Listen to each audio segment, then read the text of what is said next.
This is a lockdown booty call. A lockdown booty call. Hello and welcome to episode 3 of Lockdown Booty Calls. My name is Robin Boot, and I'd just like to take this opportunity to thank those of you who've already tuned in to the previous episodes. I hope you both really enjoyed them. In today's episode, I speak with Ed Williamson. Now, Ed has had an unusual career path. He was an egg-chasing savage from the northeast, making over 80 appearances for Newcastle Falcons, as well as playing rugby for London Welsh, Leeds Carnegie, and in the French leagues. Today, Ed is an internationally celebrated contemporary artist, and a pretty good one at that.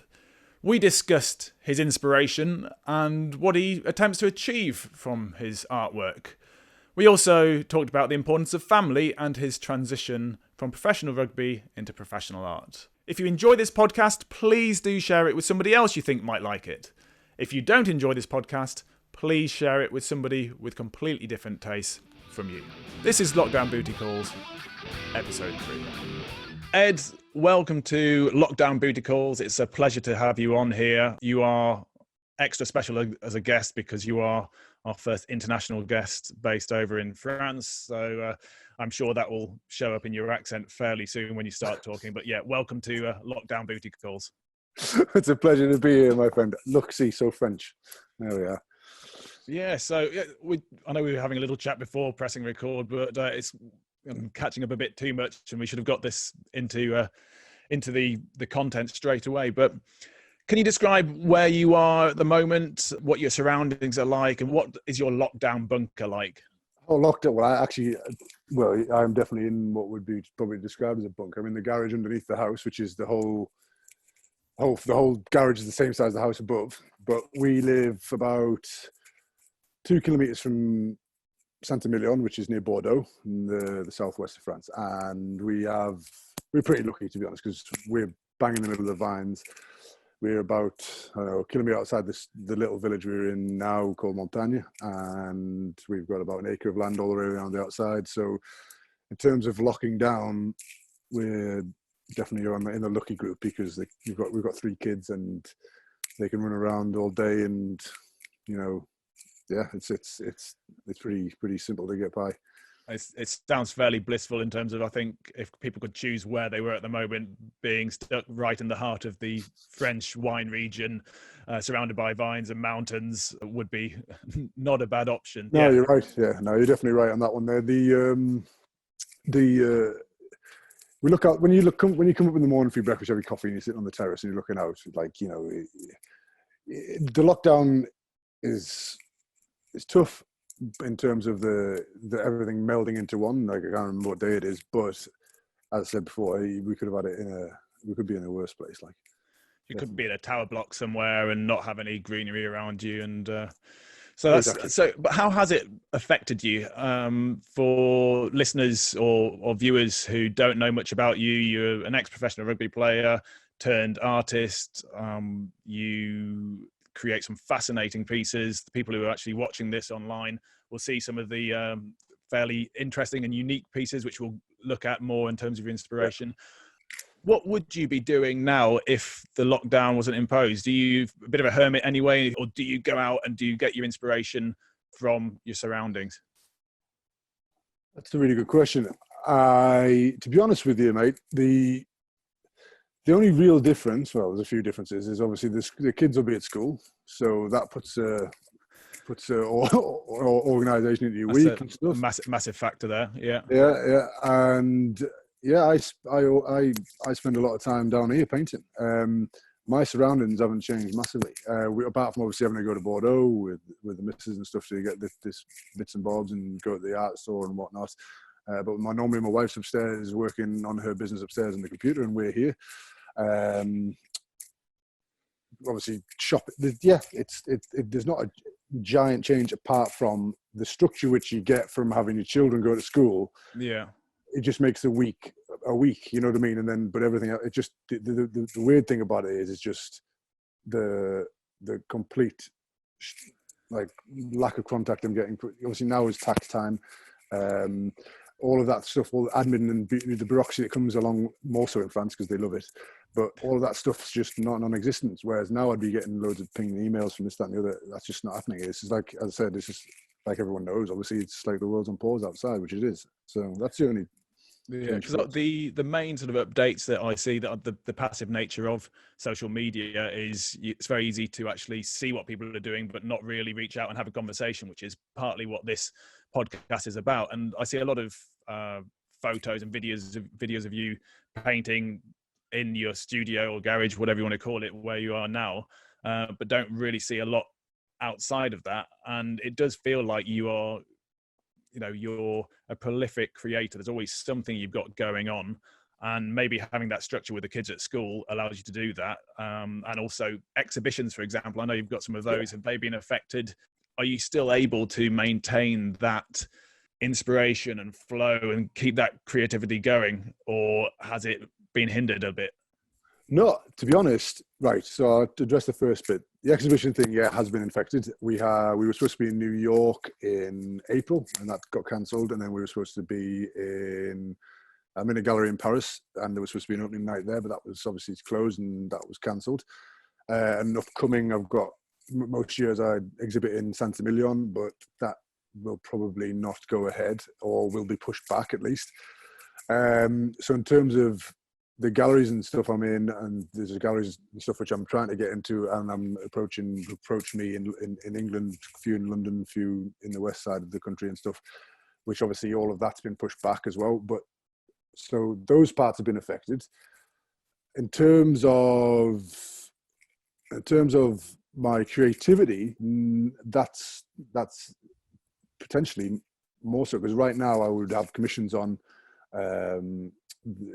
That's been sort of hindered quite a lot. The work I get asked to do hasn't, that flow sort of gone right down, which is a little bit stressful. But on the other side of that is it's given me a lot of time to, as an artist, you have ideas and you like to run with them, and they turn into new ones, like the ones behind me and stuff. They expand after I do a few. And normally there'd maybe be a commission on the rack and stuff, and I'd be doing that, and I'd think to myself, I'm going to do this idea which I want to do for the gallery series and stuff which I'm doing down the line, or exhibits and or art shows and stuff which eventually will come along. You want to display your ideas. Oh, that's a great idea, I'm going to do that, but I've got to get this commission finished first, and then something else comes in, and then it's about organisation, and then that idea gets lost in parallel. And the idea gets lost. So what I'm going to take from this is that when everything gets back to a relative sense of normality, I will probably allocate one day, like go one day gallery work, next day commission work, one day gallery work, next day commission work, that kind of stuff. So I actually give the time I need to do more of the gallery stuff. So I keep that creative stuff going as much as I can, instead of just starting a piece which I really want to do and then just leaving it on the rack whilst I do some other stuff. Yeah, so with the structure being shaken up at the moment in the current climate, it's made you sort of reflect a little bit and think, actually, maybe I need to put a little bit more structure into my work process when this is all over, or even starting now, because it's very different being an artist who creates and then running a business as an artist. And it's the same. I know some fantastic photographers, for example, who take amazing photos, but they don't have that business brain, and they can't market themselves, and they don't go where their photographic potential could take them, because they don't have that. And it's tricky sometimes. That is tricky, but the thing is, I've got an ace in the hole in that my wife looks after me like a child because I'm not good with the computers. I'm not good with the marketing, all that kind of stuff. She has. The bottom of it is that I wouldn't be in the position I am now, which has taken a long time to get to, but I'd be a lot further back if it wasn't for her helping me along with everything. From the very beginning, not even just talking about art, from rugby as well. So now I'm lucky in that respect. She's the go-between for every art fair, every gallery, every bit of work that happens. It counts a lot. So that's and on top of that, I don't know where the hell she gets the energy from, but on top of that, she's looking after 4 children, me number 4, and she did it for the last 7 or 8 years. She did a PhD in competition law, and also she started up her own compliance business in law as well. So, women just they do mind-boggling things sometimes. So what you're saying is I should probably be chatting to her instead of you, and I'll be able to drill down into the intricacies. Absolutely right. You get a lot more of a coherent and sensible conversation out of her than you will out of me. Completely, yeah. But it shows it is very much a team effort. I think what you are producing, it's very easy to see the completely things, but without that backroom staff, to put it very crudely, you wouldn't have that. And sort of the direct support from Bev, and then having the kids there as well. Everyone's got to be on the same canvas, haven't they? But everybody pitches in, and another thing she's done is create sort of like essentially a team mentality with our family.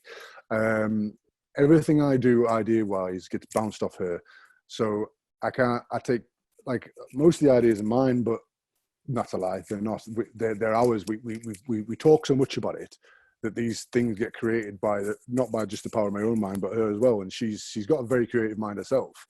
It's just she doesn't. There's nothing. Obviously, she just doesn't put it onto paper. She uses me to do that.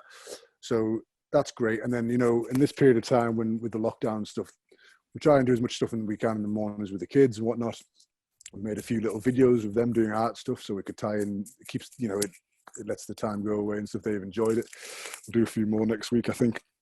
And then after, I don't know, a certain point in time in the afternoon, the kids will either go outside or we'll go watch a bit of TV, and then I can come down here, but you can do a bit of work and stuff. And everyone sort of knows and sort of fits into this, as I said before, this team mentality which she's created within the family, which is just when, as I said, this time is tough for the world, but in terms of the level of toughness it is for a family like ours, we're pretty lucky. Do you know what I mean? Because of where we are and how it is. It is tough, but it's not. I think it is often in situations like this. It's not an everyday situation being under lockdown and this constant sort of anxiety-provoking pandemic, which is in the news, and it's on everyone you chat to. That's just the only thing that people are talking about.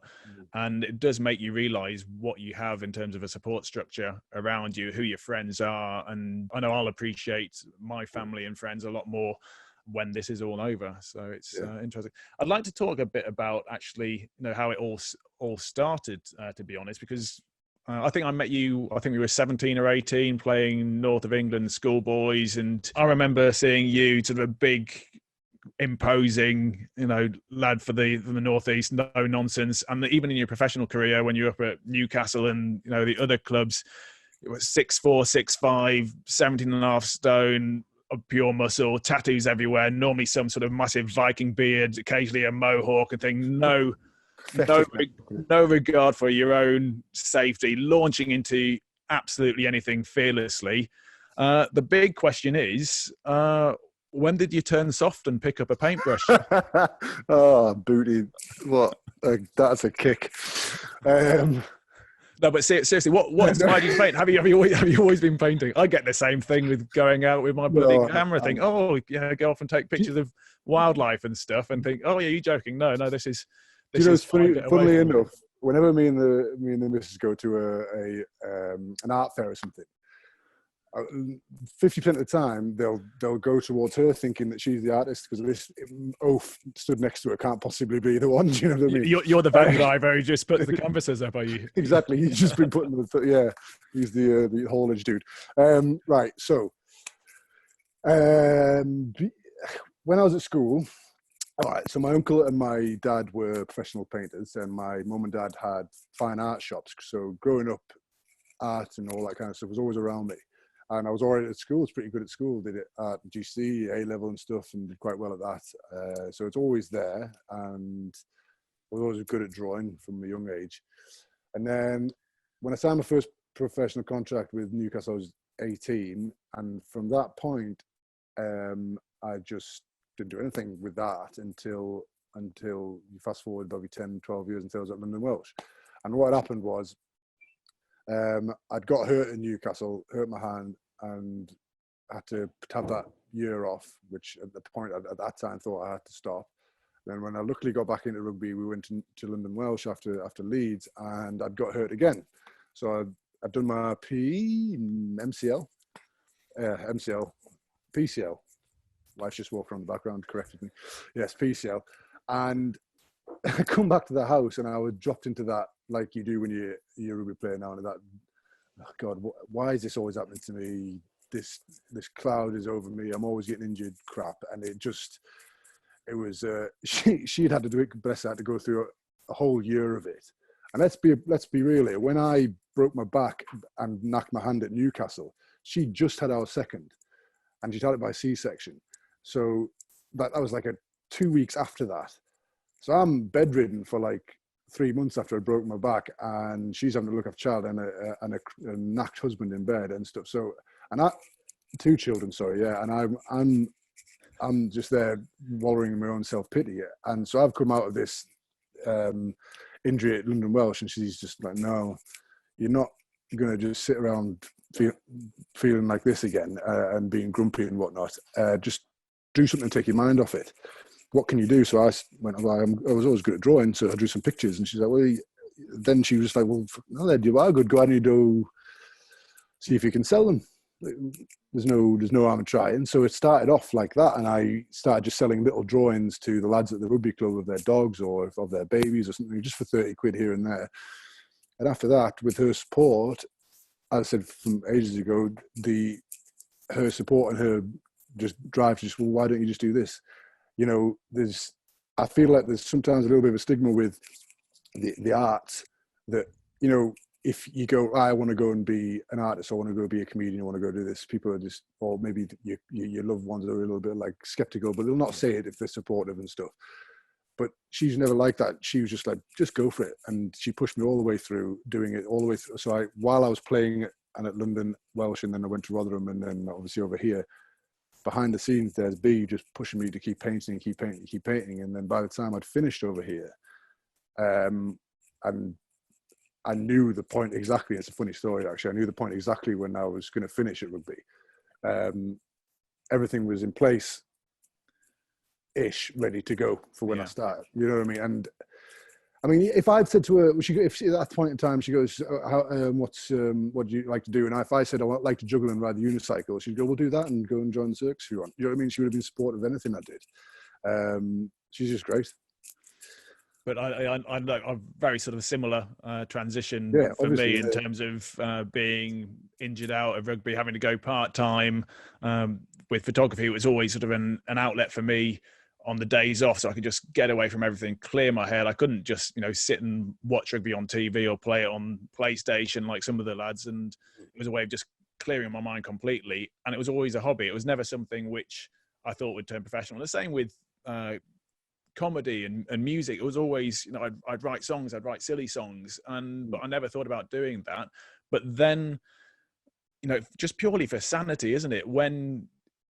Especially when you're injured, a lot of people, they'll watch rugby on TV, they'll watch Premiership, they'll watch Six Nations and think, oh, it'd be great. I'd love to be doing this in front of 80,000 people and going all around the world playing a sport. It'd be fantastic, which is true. And I've got some really fond memories of playing rugby, but the highs were high, but the lows were so low when you're injured and your mates are out there on the pitch doing the job you want to be doing, but you can't do it. You don't know when you're going to be able to do it again. You know that you've got weaker, you've got self-doubt creeping in, and there's a lot of mental health around rugby, which is now being spoken about a little bit more, which is fantastic. But one of my mates who've retired at a similar sort of time, either through injury or just naturally because of age, has said, oh yeah, there are times when I was definitely, suffering from depression and stuff like that. And having that creative outlet and having something to focus on, for me being photography or music, great. But for you, it sounds like the art, with the help of Bev, to actually sort of helped you. It was a way of keeping you focused on something, and you're obviously disciplined. You can tell that by how well you've done with rugby and with art afterwards. But having that sort of alternative outlet is crucial, isn't it? Just for your mental well-being. Absolutely. Let's look at that. See, just handed me a there we go. beer. What Oh, can we do some visual visual here? Yeah, that's for you. So yeah, I completely agree with you. Now that as I mentioned, that year off I had in after I released from Newcastle, that was a shitty time, Yeah. and we nearly lost the house. I won't go into it because it's relatively depressing, but that period of time, only now after looking back, realizing, and Bev speaking with Bev and saying, well, you were depressed that year, and obviously I didn't, you'd never been taught about You it. don't necessarily realise it at the No, time, do not you? at all, but I was, and I can imagine I would have been an absolute nightmare to live with. But yeah, so when the art thing comes along, when I've got injured since then, and the sort of the way it changed my outlook as a rugby player, it completely had a few injuries at Rotherham, not massive ones, but a few. But then when I go back at home, I can just forget about being injured, and I can put some energy into some painting, and it helps a huge amount. But yeah, no, it's absolutely that. I completely agree with you. And if it's great if it is a hobby, if people can find that sort of alternative, especially at this sort of period where work patterns have been shifted. A lot of people in the UK are being furloughed, or self-employed people who currently, I've got comedian friends who can't perform, all stand-up gigs have been cancelled, all music gigs have been cancelled, and it's tricky. So finding that little bit of respite and a bit of that alternative outlet which allows you to focus on something and say, I'm producing, I'm creating art, it does wonders, doesn't it? I'd like to move on a little bit, still on the same sort of thing, because I love this, because it's so weird chatting to you about stuff which would be laughed at in a dressing room sometimes. I think if you say, oh yeah, I'm going to do some painting tomorrow, or what are you going to paint? Oh, I don't know, ballerinas. Yeah, good one. What are you actually going to do? You are, for people who are viewing on the webcast version, I'm going to stick up some sample images. You can actually see some of them behind as well. But if you're listening to this, I urge you to go onto Facebook and look at, search Ed Williamson artwork. I'll post links to all the website and stuff as well. Some of the pieces that you are creating are phenomenal, and that's not an exaggeration. They stand out. They're so different. They're beautiful, but they're thought-provoking, and you seem to have inspiration from all sorts of different areas. I can see sitting behind you, you've got Darth Vader, spread eagle in a Sharon Stone-esque. What was the film? Indecent Proposal? Basic Instinct. Basic Instinct, yeah. But also the ones I love, you've got these graceful images of ballerinas but wearing Spartan helmets, and I just wanted to just ask you how you get your inspiration, all the rappers and stuff like that as well, where you're mixing in so much. I'll let you do the talking. Where does this come from? Where does it come from? Well, the reaction you first said there, which is just, it's like the thought-provoking bit, is exactly what I wanted, because there's a lot of beautiful art in the world, and there's a lot of beautiful art. Not beautiful artists. Maybe there is, I don't know. But there's a lot of artists who do beautiful work, and I don't want to be an artist who is producing work which will just look nice on someone's wall. Obviously, I want people to buy my work, and I want them to look nice, and if that's the sort of thing that they're after. But I don't want to be creating sort of like a decorative piece of artwork. Do you know what I mean? I want someone to walk past and sometimes I get comments on Instagram stuff, and which is what I want to hear, and what you've just said is exactly what I want to hear, the thought-provoking thing. Someone commented on one of my paintings like this the other day, I think it was Darth Vader one, actually, or Mrs. Vader, as she's called. The guy goes, this is, what did he say? Something about it being beautiful, but also incredibly confusing. I love it. And that's exactly what I want to say. I want someone to walk past, and if it was in a gallery window, for example, they'd see it, they'd double take and say, what's going on there? And it's not because, obviously, the clash of what's happening on the canvas is quite strong, but also I'm always really trying to push myself to get better as a painter. And then that's the key, because I come from a traditional painting background, and the quality of the painting and the skill that's needed to put the paint on the canvas needs to be high for me. and then the subject is where people start to provoke the thought afterwards. So you mentioned about the ballet dancer stuff. That one was something that was a turning point for me, because before that I'd been painting a lot of work that I'd found an image or whatever it was, and I thought that'll look good as a painting, let's paint it, there's a beautiful painting at the end of it. But I didn't feel massively connected with what I was doing. So again, I sit down with the boss upstairs, and we talk and we talk and we talk, and we bounce ideas off each other for hours. We come up with this idea about how do you feel something about painting when you've done what you've done in my life. So I've been a rugby player. I've gone through probably a higher percentage of injuries that most of the rugby players do, and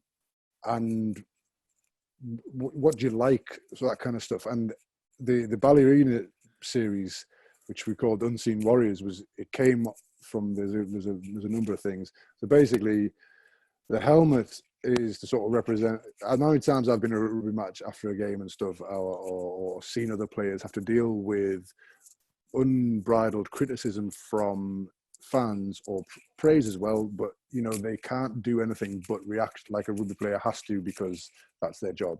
They can't just tell them to F off if they think they've played shit. But sometimes, not all people, a lot of people are respectful, but you know what I mean? Sometimes you just get, now and again, they see rugby players as like as a commodity, which is there essentially for their entertainment, which is fair enough. You pay your ticket, you go. But also, and to a certain extent, you are that, because that's your job. But there's still the human element to it, which people don't see.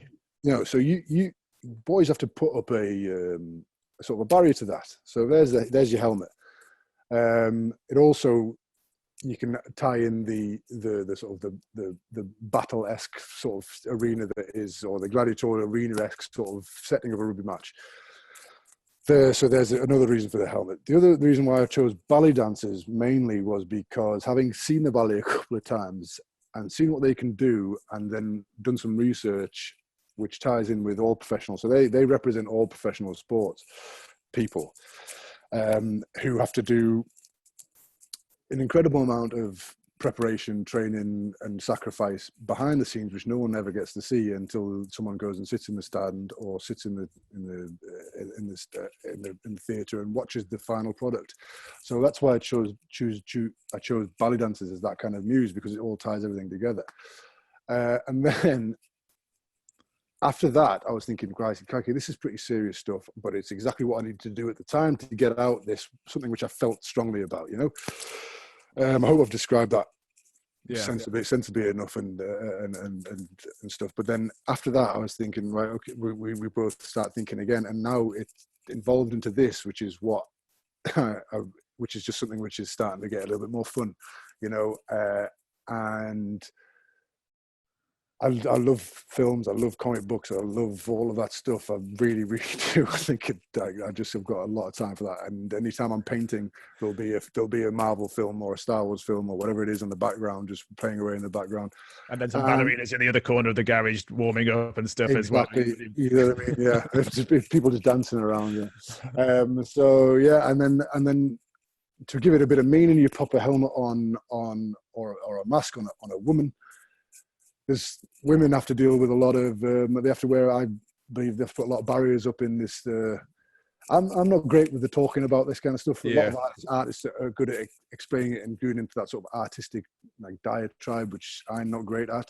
But I do know that women have to put up with a lot of crap, and they have to sort of act a certain, they have to put up a lot of barriers to get by in society and stuff, especially with modern society. So you attach these helmets to figures of women and stuff, then you sort of get a little message behind all of that. But on top of most of it, it's just, I really, really, really fucking love doing it. And I finally sort of found a subject which I can play with a lot. The possibilities of what's going on behind me down the line are massive. That actually, and that will start to creep back into my paid work a bit now, because why do I have to, unless someone specifically says to me, I need a portrait of my granddad. What's to say I can't say put his granddad in A tutu with a stormtrooper helmet. Exactly. Why not? Who knows? I'm the artist. God damn it. Yeah. As I said, I love it, and having seen a few ballets as well, and seeing just Crazy. what they are capable of, the female and the male. Everyone. It's phenomenal, and it is really just the tip of the iceberg. Absolutely. You see out that on stage. It could be a 2-hour ballet, but putting in 10 hours training. Not just physical conditioning, but the artistic side of things. And it's very easy to see this sort of ballet dancer as, it's just a female form, nice and pretty, but the work that goes into that, but by covering the face as well, that's thought-provoking in itself. It's the unseen person. You don't see the person behind it, but then having a Spartan helmet, gladiator's helmet, I just love what you're doing. And if you're trying to be thought-provoking, you're achieving it. It's not just, oh, that's pretty. It's asking questions, and you may have some of the answers which led you to paint the certain pieces, but then other people may have their own answers, and that's what I think good artwork in any of the fields, whether it's art, whether it's music, whether it's theatre, that's what needs to happen. Completely, I completely agree. Anyone can take what they want from anything.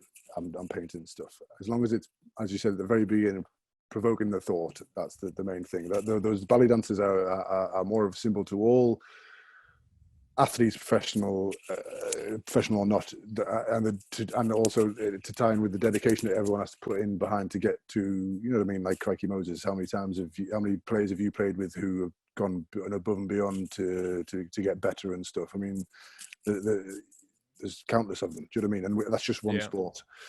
Not excluding 1,000 other sports. Did you see that? Have you ever seen that thing on Netflix, the Ice Guardians thing? No. Oh, watch that! Holy cow! The Ice Guardians is about the enforcers in the National Hockey League. Okay. You have never seen that shit, honestly. The hits. Is it one of those makes you sort of just cringe a little bit just watching the crunches?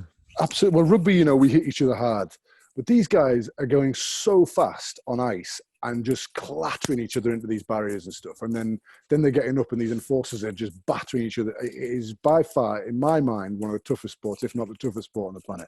Those guys, how some of them survive some of the hits is just incredible. Watch that.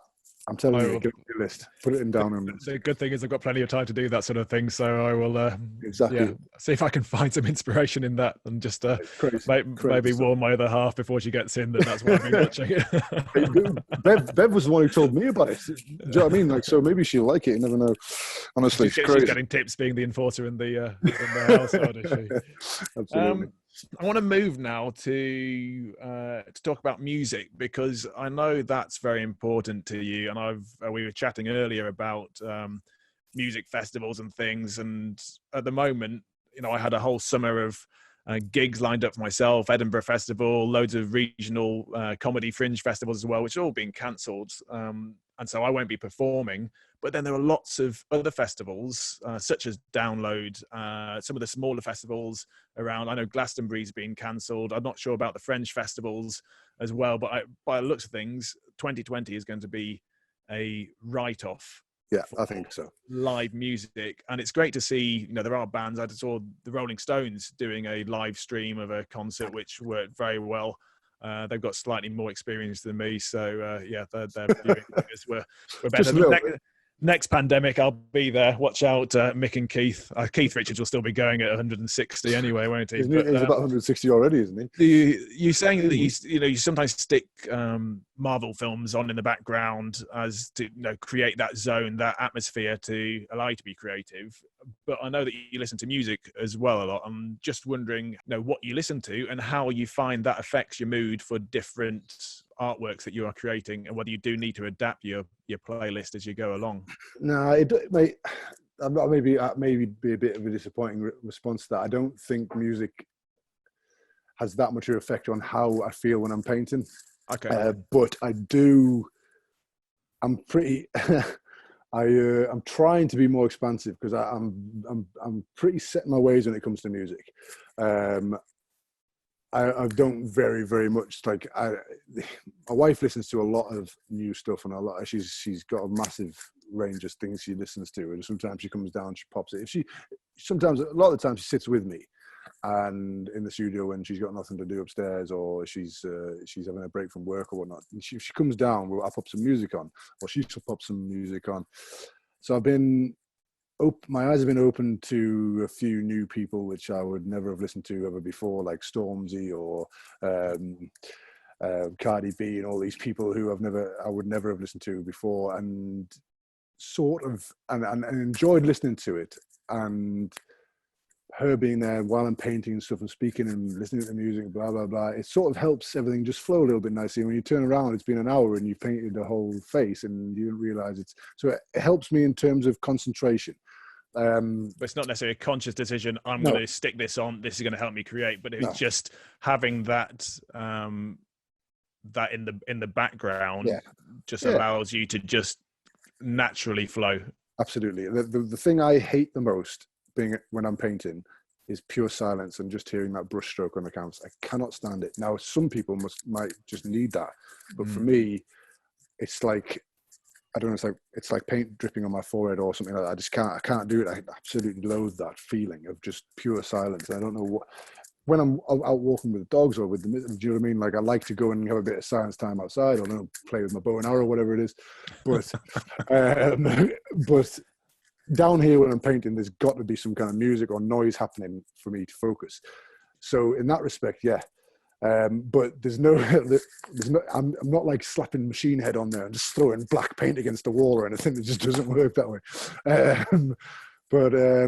Yeah, no, the music thing is an interesting one. And what I was going to say was that when my missus comes down and pops a bit of music on, whether it's mine or hers, if I'm listening to something which I'm not used to, once that stops, I'll always, just to sort of reset everything, pop some rock on, pop a Metallica CD or something like that, and just I don't know what that is. I don't know where that comes from, but it's just like a reset, back to what you know, Ed. Do you know what I mean? Something that's familiar. Yeah, it's like finding the little hole in the back and just sticking in a pin so that it goes factory default. Absolutely. Right, here we go. Mm-hmm. Yeah, absolutely. Yeah, but no, I love music, but I am trying recently to be a little bit more open-minded, because I'm aware that I have a very specific type of music that I like, and I don't. One thing I've learned. I'm sure a lot of people listening to this probably wouldn't even consider it to be music. I would, but I think well, having seen you as we were chatting earlier, sort of tops off in a mosh pit at Sonosphere Festival. Yeah, I think some of the people would say that's just noise, but yeah. Pretty much everybody in my family included would say that. So no, I don't. I need to work on that, and it's part of working on as a human. One of the biggest things I've learned, I think, just with this whole process coming out of rugby and into painting, is to try and be a little bit more open and and accommodating, and like not be so narrow-minded with things. Art is a way of helping you do that, and it's good. Do you find you ever get creative blockages, where you can be down there and you'll be staring at a canvas, whether it's it could be 3/4 of the way done, but you're thinking, no, I'm not happy with this, and what would you do? I would leave what I'm doing. I'd go upstairs, tell B, and she'd talk to me about it, and then I'd probably not do anything for a couple of days. Pretty simply, and I'd just bounce out ideas off her, and we'd talk.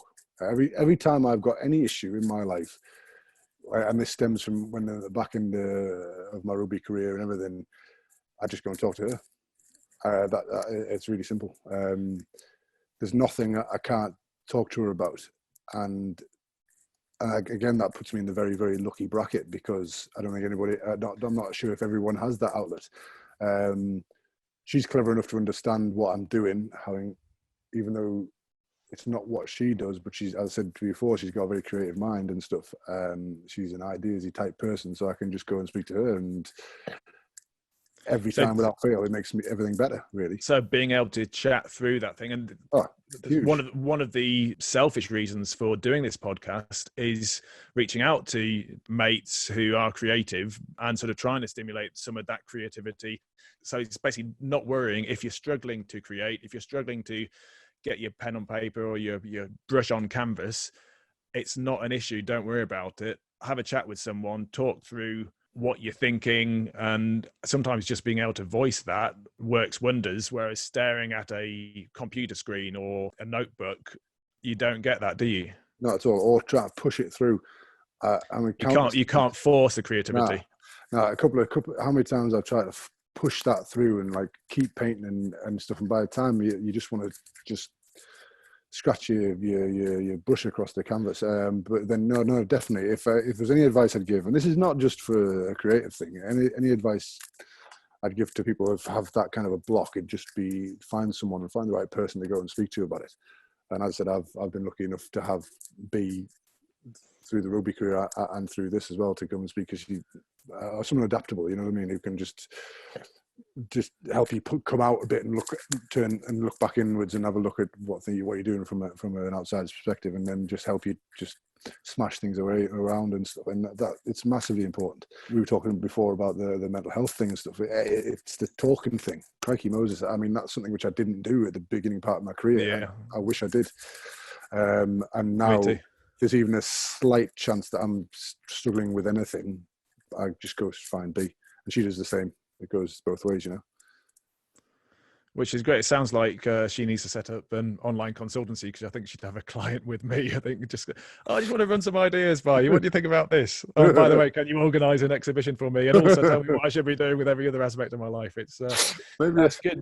But getting that distance is really useful. I know that in any other situation, if my brain's not working, I'll head to the gym, I'll smash out a session, or I'll go and do something, or go to a gig, or just get out. It's slightly trickier at the moment, but getting that distance allows you to then see a little bit more clearly. When you're not painting, you've already mentioned the dogs and the kids and the bow and arrow, which I don't know if those three come out all at the same time, but how are you managing that side? How are you finding the balance? That's something I forgot before when you asked about the structure thing. Normally what we do, typical weekday, is we drop the kids off and me and the wife would go straight to the gym in town, because lifting weights and that kind of stuff always will be a big part of my life. This period of time has obviously put a damper on that, but it also has given me the need to start saving for my own home gym, because if this happens again, I want, and also I'm going to start. I want my own gym at home now because of this. So it's provoked a lot of things. So that's the other structure, which is not, but at the moment it's a bit of a pain in the bum, but it's not. The missus goes for a run every day. We've got a treadmill here. I've gone outside and in true Viking style found myself a couple of logs, which I've just lifted around and thrown about the place. There's the guy's just turned over his field down the bottom there. So there's two massive big rocks, and I asked him if I could have them. So that was good. Just to make sure that none of the neighbours bother you if they see you. Yeah. Right. Okay. We'll leave Monsieur Williamson. Yeah, we're good. Thanks. Ça va bien, merci. Laisse-lui, il est fou le mec. So yeah, no, we so that is one thing that's structured a bit, which we've but we'll it's tough, but it's not that bad. You know what I mean? Like it is what it is. I can deal with it. Me and the kids have been doing Joe Wicks in the morning. So it's in his PE sessions. You're not even just brought him down and smashing his head. No, I'm just smashing it, just beating the shit out of Joe Wicks. No, not that. No, we've been doing that, which actually, we did one this morning. The missus went for a run and I did Joe Wicks with the kids. I don't know what he thinks, or like, the kids are just bouncing around like it's nothing, doing like burpees for fun, and I'm just pouring with sweat. Like the finishing set was something like a double press up into a jump, into a burpee, into a tuck jump or something for 30 or 40 seconds. They're just dancing around doing it like there's nothing, little light things, and I'm there just heaving, like smashing a hole into the floor, and sweating my balls off. And But this reminded you that the career change probably Yeah, was like, 'cause absolutely. I know having been sitting here for 45 minutes chatting to you, I'm going to get up, my right knee's going to go clunk. I'm going to have to roll my back out afterwards, and I'll probably have to have another sit down after getting up again. So absolutely, yeah. That's why I've been drinking beer, just to keep myself a little bit more loose. so that natural anti-inflammatory, and although I should have too much of it, it gets quite inflammatory after a while itself, doesn't it? That leads me quite nicely into the sort of final little thing I want to chat about. How has this period made you rethink your day-to-day routine for when it all gets lifted, when everything returns back to normal? How are things going to change? That's a really good question. I'm not really. Well, we sort of touched on it before, didn't we? A bit about like how I'm going to be more committed to allocate time every week to commissioned work and to gallery work and stuff, and make sure that I keep hold of that creative thing, which has really blossomed over this last month or so in lockdown. So making sure I organise my time well enough for that to happen, and also to take the time to sit with B and hash through ideas and stuff, and not just sort of. It's really been a good time I haven't had any block since this has happened. Now, touch some wood. That's always been lingering, and that's not happened yet. And I think it's probably because we've had a time just to really let things flow. And if it wasn't even slightly working, just being like a little bit more patient with it and pushing it through, taking a bit more time over paintings and all that kind of stuff, putting more than one painting on the rack at the time. So if I'm getting a bit fed up with one, for whatever reason, it's a boring part of the painting or something like that, then I can move on to another one, then come back to it. It's sort of given me a little bit more clarity in how I need to organize my week as we go on. But in terms of when everything goes back to normal, I can't. We'll have to do a follow-up to see what that actually changed. Worked, completely. Yeah, but sort of managing your flow slightly differently, and just making sure I keep hold of exactly that. Just making sure that I allocate my time properly and organize myself a little bit better. The fact that, as I said to you at the beginning, all of the other stuff around life, which is sort of stopped, has stopped. That's the bizarre thing. Like, so I just don't know how that's going to play out. But I know that's nothing that anybody can control. We'll deal with that when it comes back, you know. But it sounds like you're fairly switched on, which is weird because I remember for the majority of your rugby career, I thought you had a screw loose, to be honest. But it seems that you're using this opportunity and turning it to your advantage to a certain extent, or not getting downhearted by it. Well, we have, I think, that some days I like getting a bit flatter, or then, do you know what I mean? Like, you know, the weather's turned this last couple of days, so been a little bit more flat. But you know, it's not. Because obviously the kids can't go out as much and stuff. But, you know, I don't think there'll be anybody in the world at the moment who's not had a just like what day is it today? Like, you know what I mean? It's just bizarre, isn't it? Hang on, that should go on the question. Like, what day is it? Where am I?